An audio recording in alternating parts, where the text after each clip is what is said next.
presenting by Deep Music।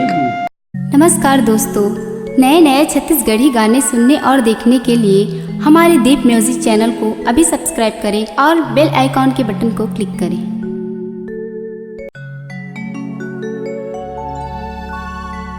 ये का होगी होवे जने तहा दूसरे के वो अच्छा गोरी क्रिया तय मोला खवा के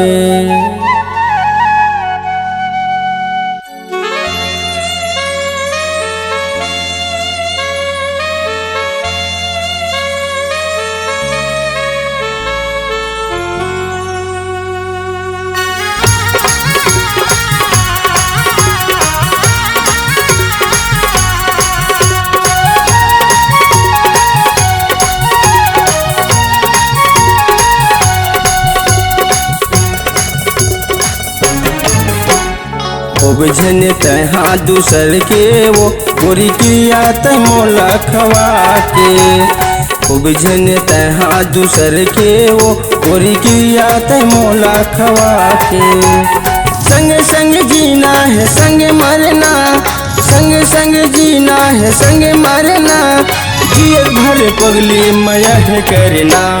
हृदय दुल्हा झन करबेगा राजा भोला ते अपन बना हृदय दुल्हा झन करबेगा राजा भोला ते अपन बना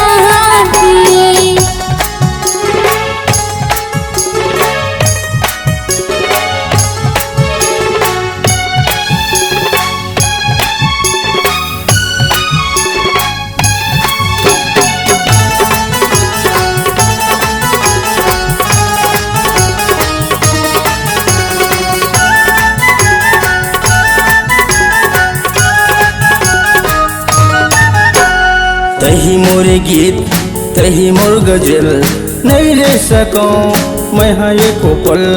तही मोर गीत तही मोर संगीत धड़कन में बसे हवे हर पल।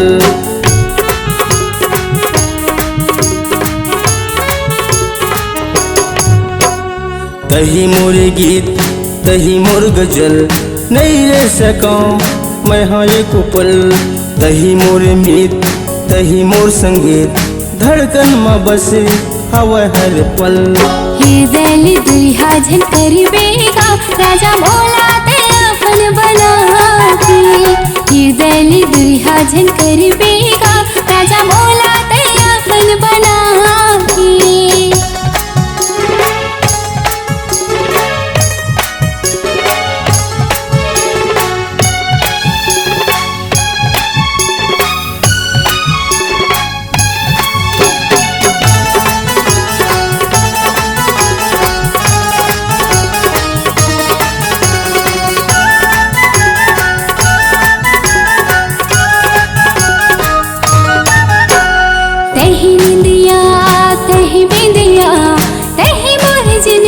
संगी संग झन छूटे मन झन टूटे चाहे जग हो जाए बेरी।